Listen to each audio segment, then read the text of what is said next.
everyone. So today nowadays in this pandemic situation, we are more craving more outside food, but in this we are actually not getting that taste. Okay, so KR has introduced us spices, and today I'm going to make pav bhaji by using KR's recipe. So let's do it.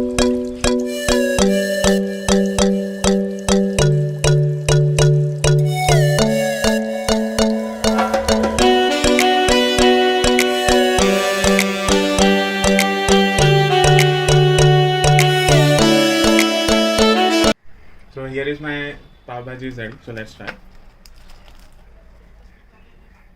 Really awesome. It's seriously really awesome. You should definitely try KR masales, and I would love to say कुछ स्वाद आया कुछ याद आया. Please share your कुछ स्वाद आया याद आया memories along with the photos on Care Foods page.